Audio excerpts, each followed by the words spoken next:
Di dalam kehidupan kita sebagai seorang muslim, minimal 5 kali dalam sehari semalam kita mendengar seruan untuk mendirikan solat yang disebut azan. Ada kalimat menarik di dalam kalimat azan itu, yakni seruan hayya 'alal falah, marilah menuju kepada keberuntungan, marilah meraih kemenangan. Seruan ini adalah kecenderungan dari setiap manusia, apapun warna kulitnya. Artinya, setiap orang dalam hidup selalu ingin meraih dan mencari kemenangan. Kemenangan akan melahirkan kepuasan batin, dan kepuasan batin memberikan kebahagiaan. Sedangkan kekalahan melahirkan penderitaan batin, dan penderitaan batin menjerumuskan seseorang di dalam berbagai bentuk kerugian. Jikalau inilah seruan azan, maka masalahnya ialah apa yang menyebabkan kita meraih kemenangan. Al-Quranul Karim memberikan tuntunan dan ajaran kepada kita bahwa orang-orang yang memperoleh kemenangan itu tidak lain adalah orang-orang yang bertakwa.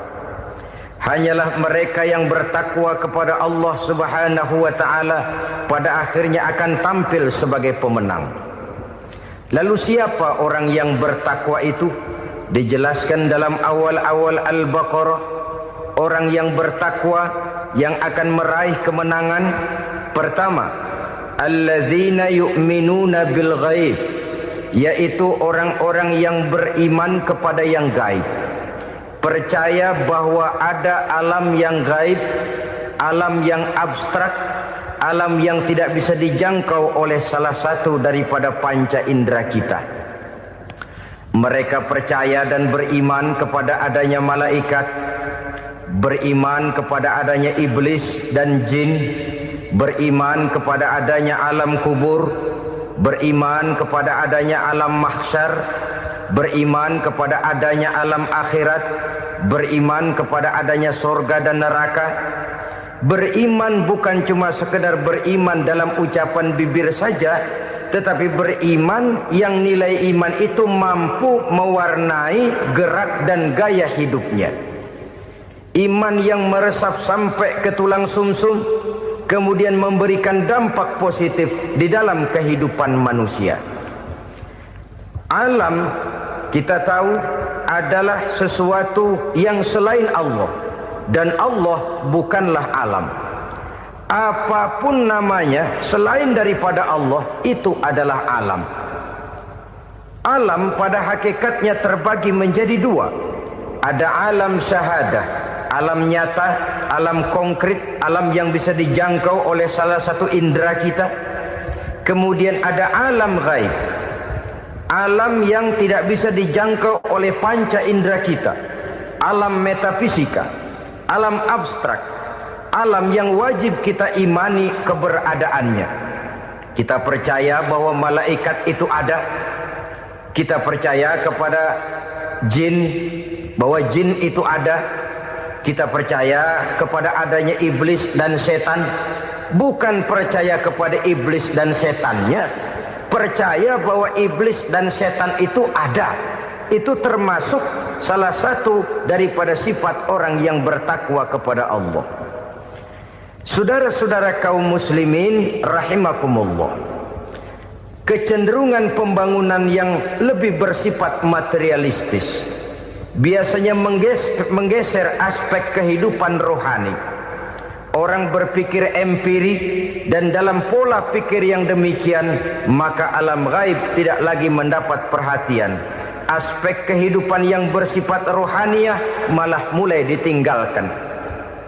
Akibatnya terjadilah kepincangan di dalam kehidupan kita.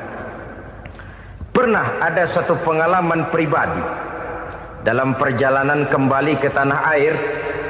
Dalam pesawat di sebelah kanan saya duduklah seorang Jerman, namanya Heiner Simonsen. Iseng saya ajak kenalan, saya ajak ngobrol, saya tanya dia. Saya bilang, Mas Henner ini. Kalau pesawat yang kita tumpangi ini jatuh ke bawah, kira-kira apa yang bakal terjadi, Mas? Dia bilang, kita semua akan mati. Begitu? Iya. Oke. Apa itu mati? Tanya saya. Dia bilang, untuk tahu apa itu mati, kita harus tahu lebih dahulu apa itu hidup. Saya pikir nih bule bisa ngomong juga. Baiklah kata saya. Apa hidup menurut Anda itu? Oh, hidup itu dia bilang, kalau seluruh anggota badan kita bekerja secara normal, paru-paru memompa darah secara normal, jantung berdetak secara normal, sel-sel tubuh bekerja secara fit, dan organisme tubuh hanya mau bekerja secara normal, dia bilang, kalau kita memberi makan yang cukup, menu yang teratur, dan gizi yang lengkap. Saya bilang, kesimpulannya apa, Ner? Dia jawab, hidup adalah dari tangan ke mulut. Life is from the hand to the mouth, kata dia. Hidup adalah dari tangan ke mulut. Jadi masalah hidup tidak lebih daripada masalah isi perut. Orang pergi pagi, pulang sore, peras keringat, banting tulang, perut yang dibelain. Saya bilang, you are wrong. Sampean salah, Ner. Kamu orang Islam bukan? Bukan. Pantas. Kenapa saya salah? Dia bilang, ya jelas salah. Salahnya di mana? Kamu ini manusia. Kalau hidup cuma dari tangan ke mulut, saya bilang, kambing di kampung saya juga begitu pikirannya, Ner. Itu kambing di kampung saya, asal perutnya kenyang, sudah hidup dia. Perkara besok bagaimana, lusa prospeknya macam mana, bulan depan ada apa, kambing nggak pernah mikir. Di kampung saya kambing juga pikirannya begitu. Kamu Kristen ya? Tadinya. Loh kok tadinya, lalu apa sekarang kamu ini? Dia bilang, sekarang saya netral. Saya tidak beragama, tapi saya percaya kepada Tuhan sebagai pencipta alam. Saya ingat benar dia bilang, I haven't any religious, but I believe to God as the creator of the world. Kenapa bisa netral begitu, Ner? Habis saya bingung katanya. Islam bilang Islam baik, Kristen bilang Kristen baik, Hindu Buddha bilang Hindu Buddha baik, semua agama baik. Saya netral sekalian, nggak beragama. Yang penting saya percaya kepada Tuhan. Saya bilang, Ner, kamu ini kayak orang mau beli celana, lalu bingung. Yang satu bilang Levi's bagus, yang satu bilang Blue Jean hebat, yang satu bilang Wool England hebat. Celana ini hebat, celana itu bagus, celana ini hebat. Semua celana bagus, kamu bingung. Akhirnya netral, tidak pakai celana. Itu juga salah. Saya pikir-pikir, kemudian saya melihat bahwa dua pola berpikir Henner ini nampaknya sudah mulai menggejala di lingkungan masyarakat bangsa kita. Disadari atau tidak, secara jujur kita harus berkata, dua pola pemikiran Henner ini mulai berkembang di tengah masyarakat bangsa kita. Pertama, pola pikir materialisme. Hidup adalah dari tangan ke mulut. Masalah hidup tidak lebih masalah isi perut. Itu yang perlu dibela, dan disitulah arti kehidupan. Pergi pagi, pulang sore, peras keringat, banting tulang untuk mempertahankan perut. Kalau sudah kemari cara orang berpikir, maka buat apa percaya kepada yang gaib? Untuk apa sholat? Untuk apa puasa? Untuk apa zakat? Untuk apa menghadiri majelis taklim? Tanpa kepercayaan kepada yang gaib, hidup berjalan menurut alur empiris dan materialis. Kalau sudah ke sana cara orang berpikir, biasanya orang lalu cenderung menghalalkan segala cara. Hanyalah orang yang percaya bahwa akhirat ada, hanyalah orang yang percaya bahwa alam kubur itu ada, hanyalah orang yang percaya bahwa malaikat itu ada, hidupnya akan lebih terarah dan terkendali. Karena kepercayaan kepada yang gaib yang merupakan fase daripada kehidupan setelah hidup yang sekarang ini, mewarnai gerak pribadi seseorang di dalam dia melakukan kegiatan hidupnya.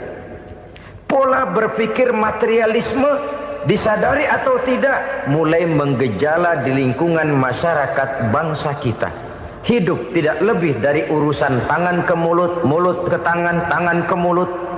Asal perut sudah kenyang, hiduplah sudah. Perkara bagaimana prospek hari yang akan datang, bagaimana akhirat, tidak jadi persoalan. Ini yang oleh Nabi diperingatkan, ad-dunya sijnul mu'min wa jannatul kafir. Dunia adalah penjara bagi orang beriman dan surga bagi orang kafir. Dulu di zaman Belanda hadis ini pernah disalah tafsirkan, disalah artikan, digunakan sebagai senjata untuk mengkebiri dan membuat impoten umat Islam. Sudahlah umat Islam gak usah macam-macam, kata Belanda. Dunia ini kan penjara buat orang Islam, surga buat orang kafir. Di penjara jangan bertingkah.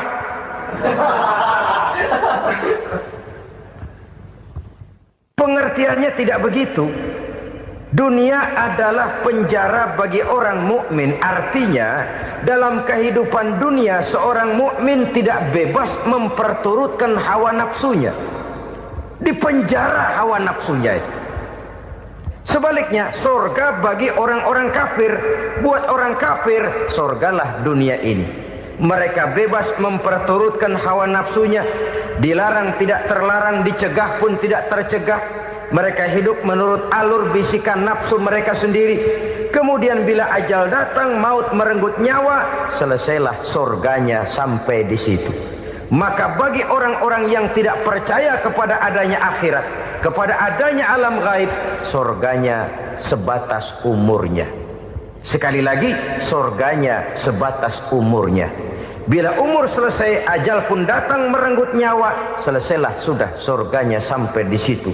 Alangkah pendeknya perjalanan orang-orang yang tidak percaya kepada alam gaib ini.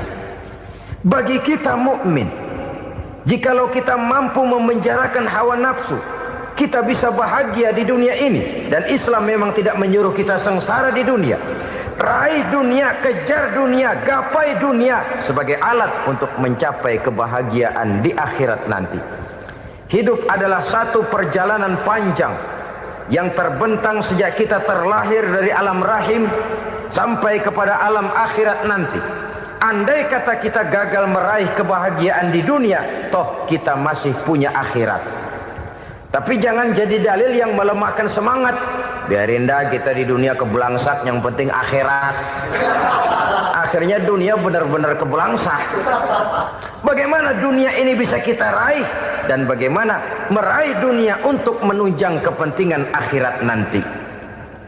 Yang kedua dari pikiran Heiner yang saya lihat menggejala di lingkungan masyarakat bangsa kita, timbulnya manusia-manusia netral. Seolah-olah Tuhan yes, agama no. Sama Tuhan percaya, agama ogah. Tuhan ngangguk, giliran agama godeng.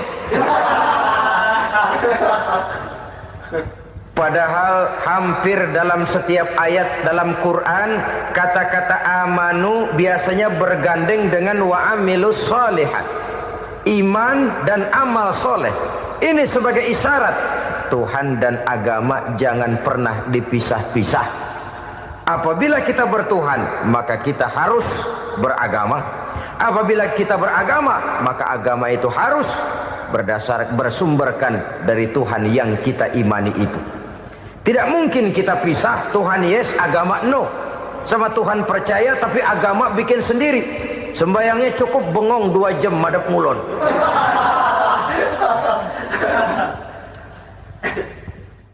Saudara-saudara kaum muslimin rahimakumullah. Jadi dengan demikian, agama yang kita akui merupakan unsur mutlak di dalam pembangunan sekarang ini, merupakan bagian dari kehidupan yang menuntun kita bahwa di balik alam nyata ini, di balik alam syahadah ini ada alam gaib. Dan mudabbir, murabbi, yang mengatur, yang menguasai, yang memelihara baik dia alam nyata, baik dia alam gaib, tidak lain adalah Allah Subhanahu wa ta'ala. Di sana ada satu super power satu maha kekuatan yang kita perlu bersandar kepadanya. Sebagai makhluk nyata yang hidup di alam nyata, berbuatlah secara nyata sebagaimana harusnya kita berbuat. Karena Islam jelas bukan agamanya orang pemalas. Islam jelas bukan agamanya orang yang mengajarkan setelah selesai sholat boleh duduk, nggelenggem ayam-ayam, ndelohom, menghitung bintang di langit sambil menunggu keajaiban. Tidak. Islam adalah agama yang mengajarkan apabila sholat sudah selesai kamu kerjakan, bertebaranlah di permukaan bumi, cari karunia Tuhanmu. Jangan hidup berpangku tangan menunggu keajaiban. Karena hidup bukan undian. Jangan berharap untung besar tanpa mau peras keringat.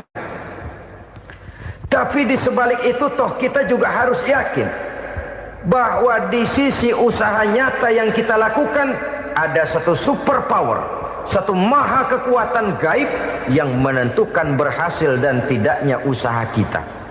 Kepercayaan kepada hal semacam inilah yang mendorong kita untuk mempunyai sandaran vertikal, agar jikalau usaha ini berhasil, kita tidak lupa diri dan lupa daratan. Jikalau usaha ini gagal, kita tidak putus asa dan buruk sangka, tidak cupik pandangan dan sempit hati, tapi mampu melihat persoalan dengan kacamata putih sambil husnuzon kepada Allah Subhanahu wa ta'ala. Kita percaya malaikat itu ada. Ada yang namanya Raqib dan Atid, mengawasi gerak hidup kita sampai kepada gerak hati kita. Ini memberikan sugesti agar kita berhati-hati. Tidak sejengkal tanah pun kita bisa berlindung dari pengawasan Raqib dan Atid. Ada Munkar Nakir yang akan menyoal kita di alam kubur. Ada malaikat Malik, penjaga neraka. Ada malaikat Ridwan yang menjaga surga.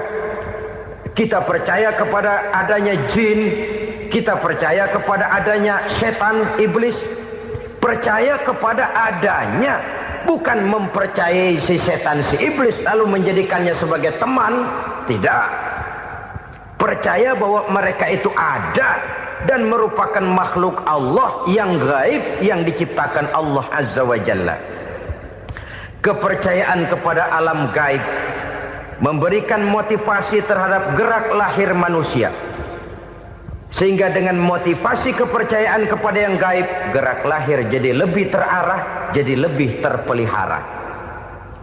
Pernah seseorang bertanya, "Pak, apakah adanya akhirat bisa dibuktikan secara ilmiah?" Saya bilang tidak bisa, tidak bisa.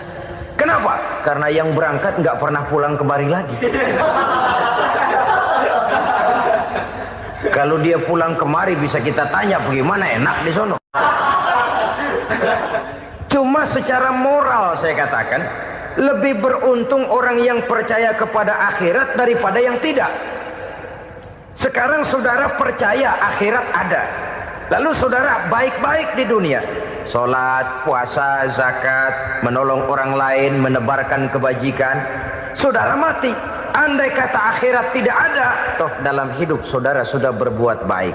Paling tidak nama saudara akan dikenang sebagai orang baik.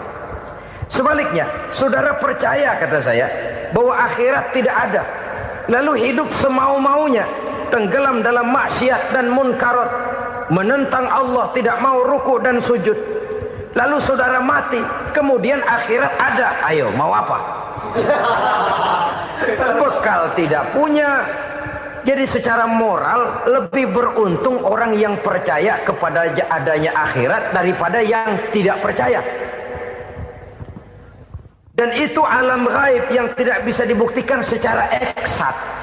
Jangankan untuk membuktikan seperti itu, dalam kehidupan sehari-hari saja yang kita rasakan tidak selalu berbentuk toh.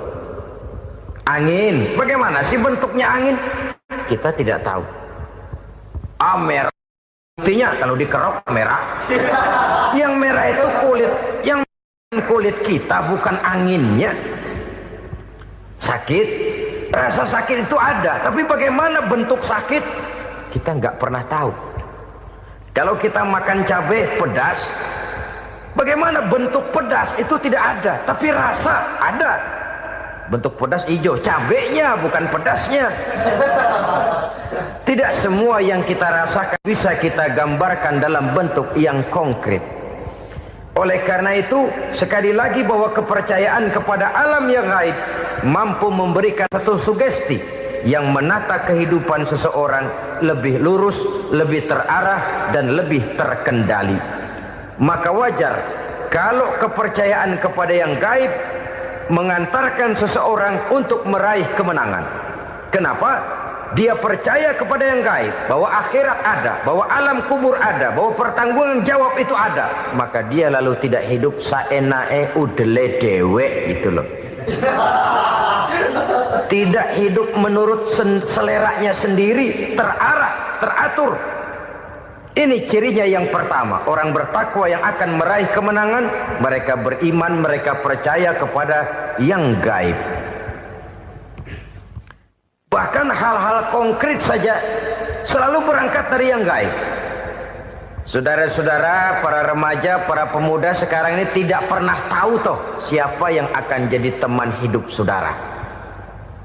Kita bisa saja ngerancang, mentargetkan, tapi toh akhirnya yang namanya jodoh bukan kekuasaan kita.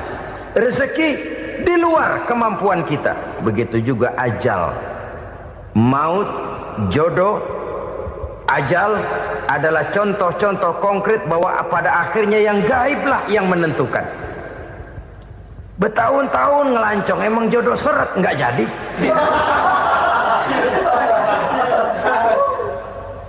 Begitu kenal baru setengah malam nginep ditangkap hansip.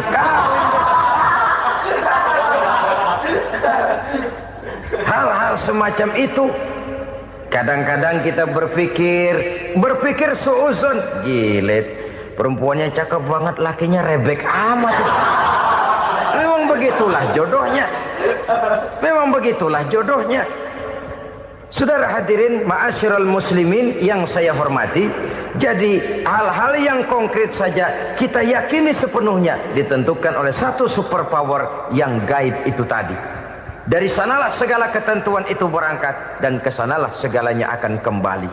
Maka kepercayaan kepada yang gaib meluruskan gerak hidup seseorang dan itu akan mengantarkan dia kepada meraih kemenangan.